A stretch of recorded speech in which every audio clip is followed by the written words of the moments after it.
OPS கூடவே இன்னொன்று சொல்கிறார், தேர்தல் நேரத்தில் தான் கூட்டணிகள் முடிவாகும் என்று அவர் தொடர்ந்து சொல்லுகிறார். அப்படி இருக்கும்போது அப்போ தேர்தல் நேரத்தில் கூட்டணிகள் எப்படி வேண்டுமானாலும் மாறும், அப்படி தான் நான் எடுத்துக்கிறேன். ஓபிஎஸ் முன்னாடி உள்ள வியூகம் என்ன அப்படின்னா, கண்டிப்பாக அவரும் அவர் சார்ந்த அந்த 3 எம்எல்ஏக்களும், அதாவது ஆக மொத்தம் 4 சட்டமன்றத்துக்கு திரும்பி போகணும். அதை தாண்டிய ஒரு வியூகம் இருப்பதற்கு எப்போதுமே வழி கிடையாது.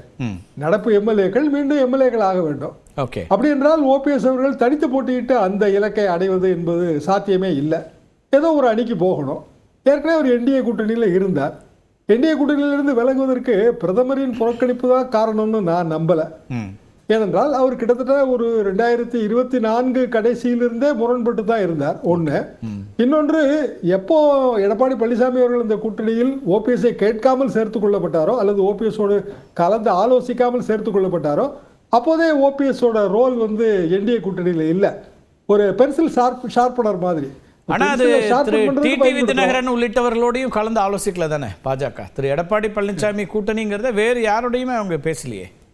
ஆனால் டிடிவிக்கு அட்வான்டேஜ் என்னன்னாங்க, அவர் ஏற்கனவே ஒரு புரூடு ஓட்டு வங்கி சிறிதோ பெரிதோ 2019 அது இருக்குது. ஒன்று கட்சி ஒன்று இருக்குது, சிம்பல் ஒன்று இருக்குது.